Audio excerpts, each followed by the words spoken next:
नंतर तुम्हाला काही प्रश्न असेल ते निश्चित आपल्या पुढे मांडू. तुम्ही जे पहिला तुम्हाला पुन्हा हा प्रश्न आहे की रायगडावरून तुम्ही घोषणा तर केली, आरक्षणाचे जनक असलेल्या शाहू महाराजांच्या भूमीतून हे आंदोलन सुरू होते, त्याचं नेमकं स्वरूप कसं असेल ते सगळं बोलतील ना, त्यासाठीच समन्वयक आहेत. माझी जी भूमिका होती ती मी मांडली आहे. समन्वयकांना माझी भूमिका पटली काय मला माहीत नाही ना, म्हणून ते बोलतील आणि त्याच्यानंतर मग काय प्रश्न असला तर मला सांगा. नमस्कार.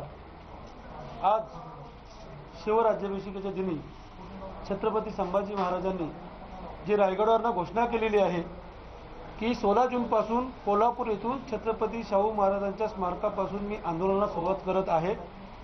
आज आमच्या समन्वयकांची सर्व समन्वयक महाराष्ट्रातले, कारण कोविड आमच्या याच्यामुळे गडावर जाता आलं नाही म्हणून इथं बैठक घेतली. राजांनी जी भूमिका घेतली त्याला संपूर्ण जे आलेले समन्वयक महाराष्ट्रातल्या समन्वयकांनी एक मोठी पाठिंबा दिला आणि सांगितलं की आम्ही छत्रपती संभाजीराजांनी जी भूमिका घेतलेली आहे त्या आंदोलनामध्ये संपूर्ण महाराष्ट्र महाराजांच्या सोबत आहे.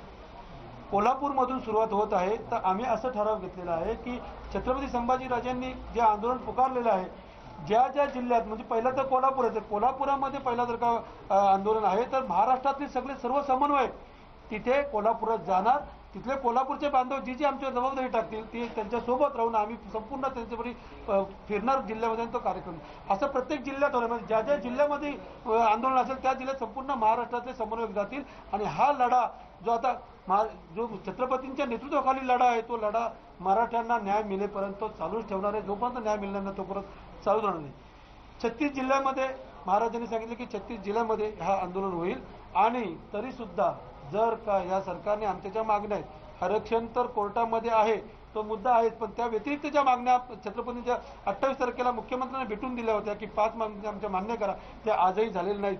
त्या मागण्या मान्य होईपर्यंत जर का 36 जिल्हे फिरून झाल्याच्या नंतर नाही झाला तर मग छत्रपतींनी सांगितल्याप्रमाणे पुणे ते मुंबई आणि मग तो जो आंदोलन होईल त्याला राज्य सरकार जबाबदार असणार आहे. आणि मग असं होणार आहे की दुसरी लाट कोरोनाची येऊन गेलेली, तिसरी लाट मराठ्यांची येईल आणि ती मुंबईत धडकली, मग तिथून मग सरकार असो का जे नेते असो त्यांना समुद्रात ढकलण्याची पण तयारी आमच्या मराठ्यांची आहे. हे लक्षात घ्यावं, हे जाणून घ्यावं. इथपर्यंत मराठ्यांची आता तयारी झालेली आहे. हे आंदोलन सुरू करत असताना आमची भगिनी कोपर्डीची भगिनीवर जो अन्याय झाला होता त्यानंतर काकासाहेब शिंदे यांनी आमची जलसमाधी झाली होती, म्हणजे केलं होतं. इथे आम्ही महाराज स्वतः तिथे जाणार आहेत आंदोलन सुरू करायचे. तिथे महाराष्ट्रात समन्वयकांसोबत जाणार आणि तिथून खऱ्या अर्थाने रणशिंग फुकणार आहेत आणि 16 तारखेला जो आंदोलन आहे तिथे जाणार आहेत.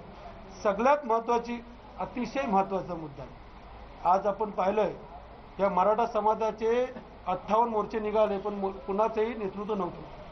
मराठे मोर्चे काढायचे, मागे यायचे, ठीक आहे, परंतु आज अशी परिस्थिती आहे की स्वतः छत्रपती संभाजीराजे मराठ्यांचं नेतृत्व करण्यासाठी आलेले आहेत, मराठा समाजाला न्याय देण्यासाठी आलेले आहेत आणि कुणाच्या तरी पोटात खुपसत आहे, कुणाचं तरी पोट दुखत आहे. तर या पत्रकार माध्यमाच्या माध्यमातून आज समन्वयकांची आमची मीटिंग झाली त्या माध्यमातून सांगतोय, कुणाला काय राजकारण करायचं ते करा, कुणाला काय फायदा घ्यायचा तो घ्या, पण त्या फायदा घेत असताना, राजकारण करत असताना जर का छत्रपती संभाजीराजांवरती कोणी वैयक्तिक टीका केली, त्यांना कोणी डिवचण्याचं काम केला तर तो मराठा समाजाला डिवचतोय आणि मराठा समाज कधीही सहन करणार नाही. यापुढे छत्रपती संभाजीराजांवर जर का कोणी वैयक्तिक टीका केली तर त्यांना त्याच भाषेमध्ये त्यांच्या इथे जाऊन जबाब दिला जाईल. त्यामुळे छत्रपतीवरती कोणी बोलते, कुणाला काय करायचं ते करा, तुम्हाला कुणाला काय मोर्चे काढते, आम्ही कुणाला टीका करते, कुणाला काय करते करा, पण छत्रपतींवरती कोणी बोलायचं नाही. छत्रपतीवरती बोलले म्हणजे आमच्या मराठ्यांवरती बोलले आणि मराठी आता शांत बसणार नाही. आणि सर्व पक्षीय नेत्यांना राजे भेटलेले होते, मग शरद पवार साहेब असतील, मुख्यमंत्री साहेब असतील, विरोधी पक्ष नेते असतील, अशोक चव्हाण असतील किंवा येतील, त्याच्या संदर्भात आमचे अप्पा कुडेकर बोलणार आहेतच, त्याच्यावरती पण बोलतील. पण आता जे ठराव झालेला आहे तो संपूर्ण ठराव हा एकमताने झालेला आहे आणि यापुढे छत्रपती संभाजीराजांच्या भूमिकेशी संपूर्ण मराठा समाज एकरूप राहून ते जे आंदोलन होतील त्याच्यामध्ये सहभागी होणार आहे. त्यापूर्वी जे 36 जिल्ह्यांमध्ये तुम्ही जे आंदोलन करणार आहे ते याच्या अगोदर 58 मोर्चे झाले शांतपणे, त्याचे असणार आहे का आक्रमक मुळात आपल्याला सर्वांना राज्याला पण प्रश्न पडला असेल की छत्रपती संभाजीराजेंनी हे आंदोलन पुकारलेलं आहे कोणाच्या विरोधात पुकारलेलं आहे. कारण सत्तेमध्ये राष्ट्रवादी आहे, काँग्रेस आहे, शिवसेना आहे, भाजप विरोधी पक्षामध्ये आहे. परंतु महाराजांनी मागच्या 15 दिवसापूर्वी एक मराठवाड्याचा दौरा केला, पूर्ण राज्याचा दौरा केला आणि त्यानंतर सर्वांनी मराठा समाजाने राजांना सांगितलं, इतर 18 पगड जातीचे देखील बांधव राजांना भेटले की ही आरक्षणाची जबाबदारी नेमकी कोणाची. कारण ज्यावेळेला आरक्षण रद्द झाल्यानंतर फडणवीस साहेब म्हणतात, विरोधी पक्ष म्हणतो ही राज्याची जबाबदारी, राज्य म्हणतं केंद्राची जबाबदारी. मग आम्ही त्या नाशिकच्या बैठकीमध्ये ठरवलं की राजे पण होते की नेमकी ही जबाबदारी कोणाची, ही केंद्राची जबाबदारी आहे किंवा राज्याची जबाबदारी. ही जबाबदारी निश्चित करण्यासाठी राजे आपण सर्व राजकीय पुढाऱ्याकडे गेलं पाहिजे. त्यामध्ये आदरणीय शरद पवार साहेब असतील, राज ठाकरे असतील, विरोधी पक्षनेते देवेंद्रजी फडणवीस असतील, प्रकाश आंबेडकर असतील, या राज्याचे मुख्यमंत्री उद्धवजी ठाकरे साहेब असतील, जे जे राजकीय पक्षातील मंडळी असतील, यांना सर्वांना आपण एकत्र करा. कोण खरं बोलतंय, कोण खोटं बोलतंय, यासाठी आपण यांना बैठक घेतली पाहिजे. परंतु राज्यांनी जे आव्हान दिलं, मुंबईमध्ये जी 28 तारखेला प्रेस आमची झाली आणि 5 मागण्या राज्य सरकारपुढे आम्ही मांडल्या, परंतु आणि त्यांना अल्टिमेटम दिलं होतं की शिवराज्याभिषेक दिनापर्यंत आपण जर या मागण्या मान्य नाही केल्या तर नक्की आम्ही येणाऱ्या काळामध्ये राज्यामध्ये मूक मोर्चाचं आंदोलन नसणार, आमचं एल्गार आंदोलन राहणार आहे. त्यामुळे या राजकीय पुढाऱ्यांनी एकतर राज्य सरकारने आमच्या 5ही मागण्या मान्य केलेल्या नाही आहेत, त्यानंतर विरोधी पक्ष असेल, सत्ताधारी असेल, आदरणीय पवार साहेब असतील, ज्या पवार साहेबांना आम्ही आशेने बघत होतो, आदरणीय पवार साहेब देखील असतील, हे कोणीही मंडळी एकत्र यायला तयार नाही. याच्यातून मराठा समाज अशी धारणा झालेली आहे की मुळात तुम्हाला मराठा समाजाला आरक्षण द्यायचं नाहीये, त्या आरक्षणाचा तुम्हाला खेळ खंडोबा करायचा आणि यामधून तुम्हाला राजकीय सत्ता भोगायची आणि या समाजाला झुलत ठेवायचं. राजांनी मागणी केली होती की आमचा जो उच्चवर्णीय मराठा समाज असेल, कारखानदार असेल, उद्योगपती असेल, यांना आरक्षण नको, परंतु जो गरीब, जो वंचित मराठा समाज आहे, जो शेती आहे, काबाड कष्ट करतो, आत्महत्या करतो, मराठवाड्यामध्ये जास्त आत्महत्या आहेत, त्या समाजाला आरक्षण कुठेतरी मिळालं पाहिजे, यासाठी आपण एकत्र या.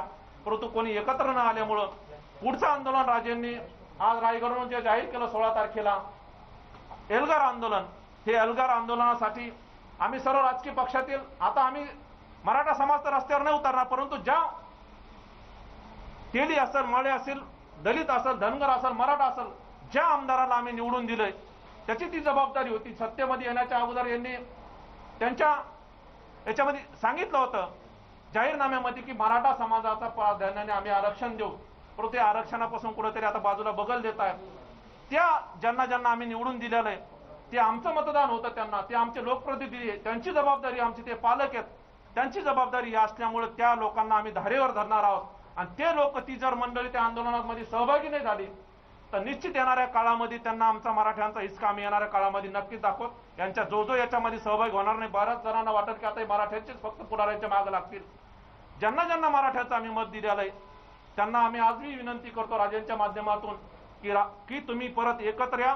तुमच्या सत्ताधाऱ्यांना तुम्ही सांगा की या मराठा आरक्षणाचा तिढा सुटण्यासाठी तुम्ही एकत्र आलं पाहिजे. तात्काळ जर एकत्र येत नसला, हे आंदोलन केंद्र असेल, राज्य असेल, ह्या दोन्हीच्या विरोधामध्ये येणाऱ्या काळामध्ये आंदोलन होणार आहे. त्यामुळे एवढंच या प्रेसच्या माध्यमातून बोलतो. आणि 16 तारखेच्या आंदोलनाला राजांनी जी भूमिका घेतलेली, सकल मराठा समाज म्हणून आम्ही सर्वांनी राजांना एक नेतृत्व आम्ही दिलेलं आहे, परंतु राजे नेतृत्व घेत नाही, परंतु राजांना आम्ही सांगितलं की तुम्ही नेतृत्व करा. त्यामुळे सर्व मराठा समाज आज राजांच्या पाठीमागे आज या प्रेसच्या माध्यमातून आम्ही तुम्हाला सांगतो. जरी बांधव घरी असतील आणि कोल्हापूरचा जो विषय असेल, कोल्हापूरच्या बांधवांना जे आम्हाला जबाबदारी देतील, कोल्हापूरमध्ये हा पहिला मोर्चा निघणार आहे, कोल्हापूरचे बांधव जे आम्हाला जबाबदारी देतील त्या बांधवांसोबत आम्ही खांद्याला खांदा लावून त्या मोर्चामध्ये राज्यामध्ये आम्ही सहभागी होणार आहोत. राजे अरविंद सावंत असं म्हटलेले आहेत की कोण? जो खासदार अरविंद सावंत असं म्हटलेले आहेत की राजेचा जो लढा आहे तो कोणा विरोधात आहे हे त्यांना पहिलं ठरवावं, महाराष्ट्रातल्या जनतेला वेठीस धरू नये. महाराष्ट्राच्या जनतेला कोण वेठीस धरते हा प्रश्न सगळ्या पुढाऱ्यांनाच विचारायला पाहिजे. छत्रपती घराण्यात माझा जन्म झालाय आणि मी वेठीस कोणालाच आजपर्यंत धरले नाही, तो माझा रेकॉर्ड आहे. विषय साधा आणि सरळ आहे की जे आप्पासाहेब पुणेकरांनी सांगितलं की आम्हाला कोणाच्या विरोधात आमचा लढा नाही आहे. आमचा लढा एवढाच आहे की आमच्या प्रश्नाला आमच्या मराठ्यांना तुम्ही न्याय मिळवून द्या. विषय साधे आहेत. सकाळी सुद्धा मी बोललोय की जे जस्टिस भोसलेंनी अहवाल दिलाय आणि जस्टिस भोसले ज्यांनी अहवाल दिला त्याच्या अगोदरच आम्ही आमच्या मागण्या मांडल्या होत्या. साधं आहे. पहिलं म्हणजे काही रिव्ह्यू पिटिशन, रिव्ह्यू पिटिशन जर उडलं तर क्युरिटी पिटिशन. जस्टिस भोसले म्हणतात क्युरिटी पिटिशनची काही गरज नाही. हा मार्ग नाही ना. मग दुसरा मार्ग कुठला आहे की तुम्हाला 338B च्या माध्यमातून कमिशन प्रस्थापित करून की तुम्ही हा अहवाल राज्यपालांना द्यायचा, राज्यपालांच्याकडून तो राष्ट्रपतींकडे जाणार. राष्ट्रपतींची जर इच्छा असेल तर ते केंद्रीय मागासवर्गीय आयोगाकडे जाईल. त्यांना जर बरोबर वाटलं तर तो पार्लमेंटला जाईल. हा विषय क्लिअर आहे. म्हणजे सेंटरची ला सुद्धा जायचं असेल तर नुसतं महाविकास आघाडी म्हणून पुढे जाऊ शकणार नाही. तर महाविकास आघाडी आणि विरोधी पक्षातले जे सुद्धा मंडळी आहेत त्यांनी सुद्धा एकत्र यायला पाहिजे आणि महाराष्ट्राची तिथं ताकद लावायला पाहिजे. हे झालं टेक्निकल, कायदेशीर. दुसरा मुद्दा जे अरविंद सावंत म्हणतात, कोणाला विटी जर म्हणाले तर अरविंद सावंतचं नाव मला काही घ्यायचं नाही. ते फार हुशार आहेत, ते माजी मंत्री आहेत ते. पण माझं एक म्हणणं आहे, जस्टिस भोसलेच काय म्हणतात, जस्टिस भोसलेंच्या अहवालात स्पष्टपणे त्यांनी लिहिलेलं आहे. आणि ज्या मागण्या आम्हीच मागितल्या, ज्या 5 मागण्या मागितल्या, कुठल्या मागण्या मागितल्या तर मी सकाळी ते पूर्वी सारथी, अण्णासाहेब महामंडळ, तुमचं वसतिगृह तिथं व्हायला पाहिजे, त्या मुलांच्या नियुक्त्या व्हायला पाहिजेत आणि तुमच्या सवलती ओबीसीसारख्या सवलती मिळायला पाहिजेत आणि सुपर न्युमेरीच्या पद्धतीने जे राज्याच्या हातात आहेत ह्या सगळ्या तुम्ही नोकऱ्या आणि शिक्षणामध्ये तुम्ही द्या. आता ह्या गोष्टीला सुप्रीम कोर्ट लागत नाही आणि हे पूर्वी मागण्या झाल्या होत्या पूर्वीच्या सरकारमध्ये, पूर्ण झालेल्या नाही आहेत. त्याच मागण्या म्हटल्यात. आणि जस्टिस भोसले काय म्हणतात, कायदा आरक्षणाचा हा चालू तर राहून देत, पण जस्टिस भोसले म्हणतात की स्वतः सर्वोच्च न्यायालयाने सांगितलंय. जस्टिस भोसले म्हणतात जी कमिटी महाविकास आघाडीने नेमलेली आहे की ते म्हणतात ज्या सर्वोच्च न्यायालय म्हणते की तुम्ही जास्तीत जास्त ह्या ज्या गोष्टी आहेत, सारथी हे 5-6 गोष्टी सांगितल्या, हे तुम्ही ह्या सुविधा द्या. त्यांनी जस्टिस भोसलेचा अहवाल वाटून देत. मग समाजाला वेटीस धरलंय की आणि कोणाला ते वेटीला धरतात ते त्यांनी उत्तर द्यावं. विनायक मेटेंनी काल बीडमध्ये आंदोलन सुरुवात केली. या संदर्भात आता तुम्ही घोषणा केली. मी अनेकदा तुम्हाला सांगितलंय की त्या व्यक्तींचं मला सारखं का विचारता, का माझी आणि त्याची तुम्ही तुलना करता. हे चुकीचं आहे ना तुमचं. जो समाजासाठी लढतो त्याचं कौतुक आहे आणि त्याचा अधिकार आहे, करून दे ना. पण संभाजीराजेमध्ये का घालता तुम्ही, असं बोलू नका ना. बरं, उदयनराजेंनी सुद्धा राज्य सरकारवर टीका केली. ते म्हणाले की गायकवाड समितीचा जो अहवाल आहे तो योग्य पद्धतीने वाचला गेला नाहीये, यासाठी राज्य सरकार कुठे जबाबदार आहे. येत्या काळामध्ये मराठा समाजासाठी 2 राज्य एकत्र येतील. काय वेगळे 2 राज्य, दोन्ही राज्य एकसारखेच आहेत. मी सुद्धा त्यांना भेटेन, आंदोलन भेटणारच नाही, भेटेन. 2 राज्य एकच आहेत, काही त्यात वेगळं पण नाही आहे, एक आहेत. दोघंही देखणे आहेत. 5-6 दिवसामध्ये शिवसेनेचे आता अरविंद सावंतांनी तुम्हाला क्रॉस करण्याचा प्रयत्न केला किंवा तुम्हाला भाजपमधल्या नेत्यांनी केला. काँग्रेस राष्ट्रवादीच्या मात्र कुणाकडून झाला नाही. तुम्ही पत्रकार परिषद जी मुंबईत घेतली त्यात असं सांगितलं की जर वेळ आली तर पक्ष संघटना काढेल. आता समन्वय समिती तुमच्यासोबत होती, तुमच्यावर दबाव आहे, सोशल मीडियावर चर्चा होती. ह्या सगळ्या एकंदरीत या सगळ्या चर्चेमध्ये, नियोजनामध्ये पक्ष किंवा संघटनेबाबत काही चर्चा झाली का? नाही, पक्ष आणि संघटनेचा विषयच नाही. त्यावेळी तुमच्यातलाच एक जवळचा एक पत्रकारांनी मला तो प्रश्न विचारला म्हणून मी ते उत्तर दिलं. म्हणून तुम्ही वेगळ्या वेगळ्या लाईन्स इकडे तिकडे जायला. विषय आमचा एकच आहे की सकल मराठा समाज ला न्याय मिळावा किंवा मराठा समाजाला न्याय मिळावा, हा एकमेव उद्देश आहे. याला जोडून आहे जवळपास 9 दिवसांचा तुम्ही कालावधी दिला होता राज्य सरकारला. त्या 9 दिवसामध्ये सुद्धा साध्या 5 मागण्या होत्या, ते देखील मान्य झाले नाही. अशा परिस्थितीमध्ये जर भविष्यात पुन्हा एकदा पक्ष काढायची जर वेळ आली किंवा त्या संदर्भात काय तुमची चर्चा होती का किंवा कशी काय भूमिका आहे? आता त्याच प्रश्नाचा तोच उलटा फिरून तुम्ही प्रश्न विचारले. मला असं वाटायला लागलंय की तुमच्या बाजूला जे उदयराव बसले त्यांनीच कानात तुमचा प्रश्न घातलाय आणि मी आज विचारू शकत नाही कारण हा प्रश्न मी मुंबईत विचारला म्हणून ते तुमच्याकडे दिलं त्यांनी. तुमची भूमिका पक्षविरुद्ध दिसते. याच्यामध्ये कुठलाही पक्ष नाही तर मराठा समाज किंवा मराठा सकल मराठा समाज एकत्र घेऊन आम्ही पुढे चाललेलो आहे. त्याला सगळ्यांनी पाठिंबा द्यावा. म्हणजे कोणत्याही पक्षाला तुम्ही जवळ घेणार नाहीये.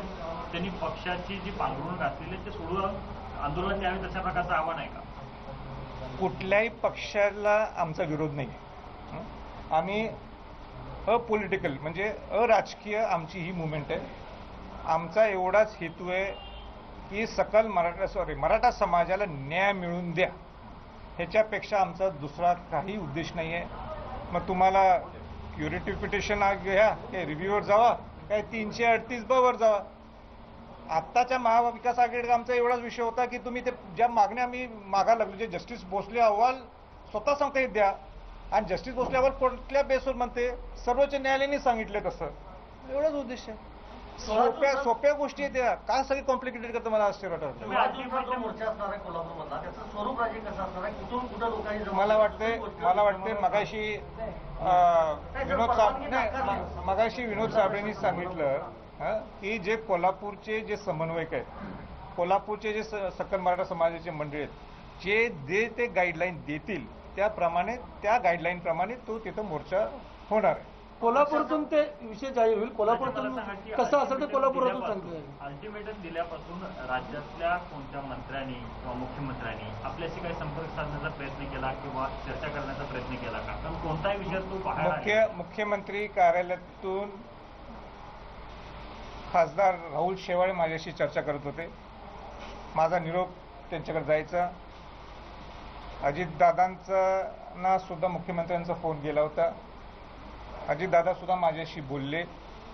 त्यांनी मीटिंग सुद्धा लावली होती. पण मी सकल मराठा समाजाच्या वतीने त्यांना कळवलं आणि त्यांना विनंती मी ही केली की आपण मीटिंगला मला बोलवता, हे चांगली गोष्ट आहे, चांगली बाब आहे, पण आम्ही आमच्या मागण्या ह्या मुख्यमंत्र्यांना ऑलरेडी सांगितलेत. आता ह्याच्यावर नवीन चर्चा काय करायची. तुमची जर इच्छा असेल तर तुम्ही त्या मागण्या मंजूर करा. संभाजी छत्रपती पहिला असेल की तुम्हाला कौतुक करेन, हे माझे वाक्य मुख्यमंत्र्यांना सुद्धा आहेत. हे मुख्यमंत्र्यांना माझं व्हॉट्सअपवर चॅट केलेलं आहे, हे मुख्यमंत्र्यांपर्यंत कळवलेले आहेत आणि मी अजितदादांना सुद्धा ह्या शब्दात सांगितलं. महाविकास आघाडी सरकार काही मधला मार्ग काढेल असं तुम्हाला वाटतं? तो त्यांनीच ठरवायला पाहिजे. त्यांनी काढावं, ही आमची सर्वांची इच्छा आहे. आम्हाला काही आंदोलन करायची नाहीत. आमची इच्छा नाही आहे परत समाजाला वेटीस धरणं आणि परत रस्त्यावर उतरावं. सगळे थकलेत आता, परत तेच करायचं का आपण? 6 जून या दिवशी लाखो शिवभक्त रायगडावर येत असतात, राज्यातून राज्याच्या बाहेर. तुमच्या एका आवाहनाला इतका प्रतिसाद मिळाला की शिवभक्त आले नाहीत. मग रयत राजेंच्या मागे नाही म्हणणारे यांना काय? आता कोण काय बोलते मला माहित नाही बाबा. माझं एवढंच म्हणणं आहे की मी लोकांना त्रास होऊ नये. आज मला तुम्ही सांगा, कोविड हा एक भाग झाला, पण तुम्हाला 25 लोकांचीच वर परवानगी आहे जायला, आणि हा सेंट्रल गव्हर्नमेंटनी लावलेला नियम आहे. त्याला राज्य सरकारने सुद्धा एक कोविड प्रोटोकॉल असतो म्हणून परवानगी मिळत नाही. अशा वेळी हजारभर पोलीस सगळीकडे पूर्ण जिल्ह्यात लागले होते. जर सगळे शिवभक्त आले असते आणि पोलिसांच्या याच्यात जर काहीतरी झालं असतं, ह्याला जबाबदार कोण झालं असतं? त्याला गालबोट राज्याभिषेक सोडायला लागला असता. तो मी केव्हा भरून काढू शकलो असतो, म्हणून मी ते आव्हान केलं. पण माझे मुख्यमंत्री पण घुसवलेली व्यक्ती तसं म्हणते, पण त्याला अरे ठीक आहे. तुम्हाला प्रश्न आहे, या प्रश्नाला धरूनच प्रश्न आहे. आता तुम्ही म्हटले की जर राजेंवरती टीका केली तर त्याला योग्य पद्धतीने उत्तर दिलं जाईल. तर मराठा समाजातीलच नेते जर टीका करत असतील तर त्यांना काय म्हणतात? मराठा असो की कोणी असो, छत्रपतींवरती मराठा समाजाच्या नेत्यांनी ते करायलाच नाही पाहिजे. त्यांना राजकारण करायचं आहे. छत्रपतीवरती कोणीही, मराठा असो कोणी असो, कोणी टीका करता कामा नये. जे काय असेल तुमचं चर्चा छत्रपतीशी करू शकतो. टीका केली तर त्याला प्रत्युत्तर दिलं जाईल.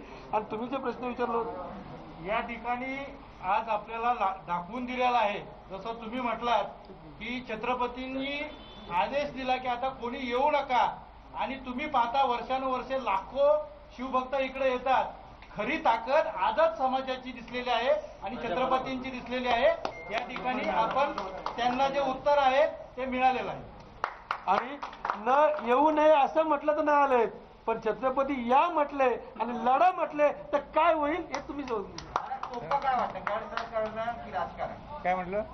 गड चढणं जास्त सोपं आहे की राजकारण? गड चढत असताना सुद्धा राजकारण होत असते. शिवाजी महाराज नुसते काय गडावर हवामान बघायला गेलेले नाहीत. त्यांनी ते स्वराज्य उभा केले त्यांनी.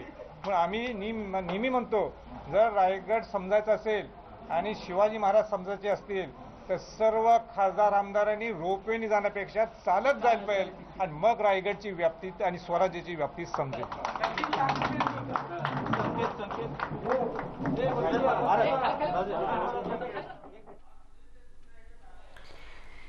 संभाजीराजे छत्रपती यांनी पत्रकार परिषद घेतली।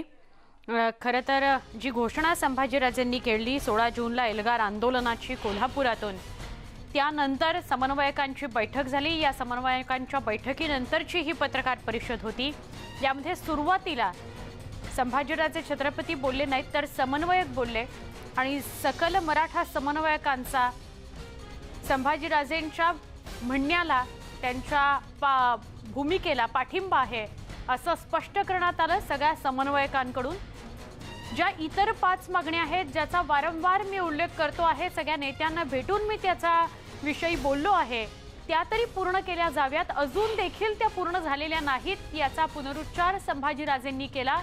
सगळ्या पत्रकारांच्या प्रश्नांना त्यांनी उत्तर दिली। मी कुठल्याही सामान्य माणसाला वेठीस धरत नाही, उलट हे सगळे राजकारणीच सर्वसामान्यांना, मराठा समाजाला वेठीस धरत आहेत।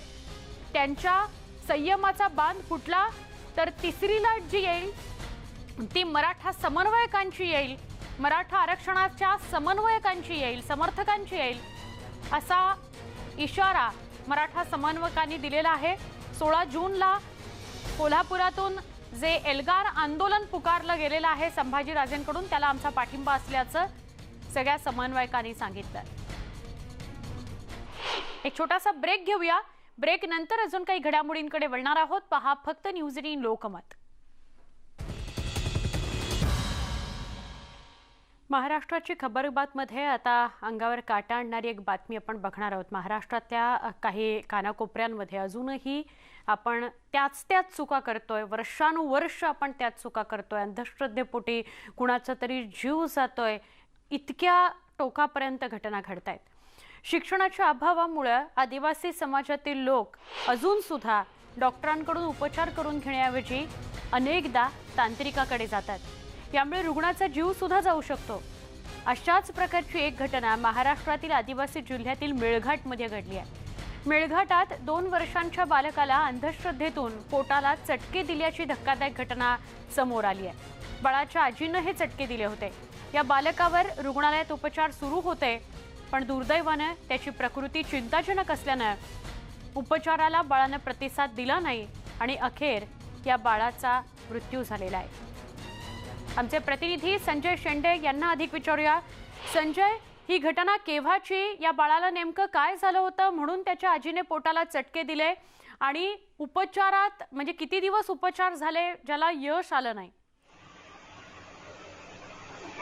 सुवर्ण अमरावती जिल्ह्यातला मेळघाट हा अतिशय दुर्गम असा भाग समजला जातो। मेळघाटातील चिखलदरा आणि धारणी हे जे 2 तालुके आहेत, या तालुक्यांमध्ये मोठा आदिवासी बहुल इलाका आहे आणि या इलाक्यात मोठ्या प्रमाणात अजूनही शिक्षण आणि आरोग्य व्यवस्था मोठ्या प्रमाणात पोहोचल्या नसल्यामुळे खरंच या ठिकाणी अंधश्रद्धा अजूनही पसरत चाललेला आहे। जेव्हा कुठलाही एखादा बालक आजारी पडतो त्यावेळी त्याला रुग्णालयात घेऊन जाण्याऐवजी त्याच्या पोटावर मांत्रिकांकडून गरम सळाखीने चटके दिले जातात, त्याला डंबा असे म्हणतात आदिवासी भाषेत, आणि हा डंबा दिला जातो। तर हा जो चिखलदरा तालुक्यातील खटकाली येथील बालक आहे, या बालकाला खरं तर मेंदूज्वर झाला होता। मात्र मेंदूज्वराचा उपचार करण्याऐवजी, आणि हा बालक कुपोषित सुद्धा होता, मात्र त्याच्यावर हॉस्पिटलमध्ये उपचार करण्याऐवजी या बालकाला त्याच्या सख्या आईच्या आजीनेच बालकाच्या पोटावर गरम सळाखीचे किमान 60 ते 70 चटके दिले आणि त्यामुळे हा बालक जो आहे गंभीर जखमी झाला होता आणि त्यानंतर त्याला मेळघाटातील हॉस्पिटलमध्ये नेण्यात आला आणि तिथून त्याला अमरावतीच्या जिल्हा सामान्य रुग्णालयात 2 तारखेला ऍडमिट करण्यात आलं। 2 तारखेपासून त्याच्यात अतिदक्षता विभागात त्याच्यावर उपचार सुरू होते। राज्याच्या महिला आणि बालकल्याण मंत्री यांनी सुद्धा 2 दिवसापूर्वीच जाऊन या बालकाची भेट घेतली आणि या बालकावर जे गरम चटके जिने दिले असेल त्याच्यावर कडक कारवाई करण्याची भूमिका यशवंत ठाकूर यांनी घेतली आणि बालकाच्या आजीवर गुन्हे सुद्धा दाखल झाले। मात्र आता या उपचार दरम्यानच बालकाला जवळपास आता आज सकाळी म्हणजे रात्री उशिरा या बालकाचा मृत्यू झाल्याचं माहिती जे अमरावती जिल्हा शल्य चिकित्सक डॉक्टर श्यामसुंदर निकम यांनी दिलेली आहे। सुवर्ण ही पहिलीच घटना नाही आहे। यापूर्वी सुद्धा 7 ते 8 महिन्यापूर्वी चिखलदरा तालुक्यातीलच बारुगाव्यान या गावातील 2 बालकांना अशाच प्रकारे चटके दिले होते आणि त्यातही या 2 बालकांचा मृत्यू झाला होता। खरं तर जेव्हा हे बालकं चटके दिल्यानंतर किंवा तिथल्या आरोग्य यंत्रणेच्या संपर्कात येतात तेव्हा हे जिल्हा पातळीवर हे बालकं ऍडमिट केले जाते तेव्हा खरं तर या घटना उघडकीस येतात। नाहीतर संजय, हीच घटना नाही, यासारख्या घडणाऱ्या अनेक घटनांवरून वारंवार संजय हेच समोर येत आहे की आपली सरकार मग ती कुठल्याही पक्षाची असोत, अजूनपर्यंत आदिवासीपर्यंत पोहोचू शकलेली नाही, त्यांचा विश्वास संपादन करू शकलेली नाही. आपण अंधश्रद्धेची पाळंपुळं महाराष्ट्रातून उखडून टाकू शकलेलो नाही आहोत. निश्चितच सुवर्ण हीच खरी शोकांतिका आहे की मेळघाटात सर्व शासकीय विभाग आहेत, आदिवासी विभाग आहे, महिला बाल कल्याण विभाग आहे, आरोग्य विभाग आहे, शिक्षण विभाग, हे महत्त्वाचे 4 जे विभाग आहेत. या विभागाशिवाय तिथे मोठ्या प्रमाणात जवळपास 325 जवळपास NGO काम करतात. मात्र एवढ्या वर्षानंतर देखील NGO असतील किंवा मेळघाटातील या काम करणाऱ्या शासकीय संस्था ज्या कुठेतरी कमी पडल्या. आणि खरं तर हा आता अमरावती जिल्हा जो हा राज्याच्या महिला आणि बाल कल्याण मंत्र्याचा जिल्हा, त्यामुळे निश्चितच ही राज्याच्या महिला आणि बाल कल्याण मंत्र्याच्या जिल्ह्यात जर ही घटना घडत असेल तर निश्चितच शासनाला आता पुनर्विचार करण्याची गरज आहे. आणि मोठ्या प्रमाणात या मेळघाटातील या नागरिकांचं त्यांची सायकोलॉजी चेंज करणं गरजेचं आहे, त्यांचं कुठेतरी ब्रेन वॉश करणं गरजेचं आहे, त्यांना या अंधश्रद्धेतून बाहेर काढणं अत्यावश्यक झालेलं आहे. सुवर्णा. संजय, धन्यवाद माहिती दिल्याबद्दल. ग्रामीणहून ग्रामीण भागामधल्या व्यक्तीपर्यंत आपण सगळ्यांनी पोहोचणं गरजेचं आहे. सरकारनं सरकारच्या व्यवस्थेनं पोहोचणं गरजेचं आहे आणि अंधश्रद्धेबद्दल जागरूकता निर्माण करणं गरजेचं आहे. एक छोटासा ब्रेक, लगेच भेटतोय. पहा फक्त न्यूज 18 लोकमत.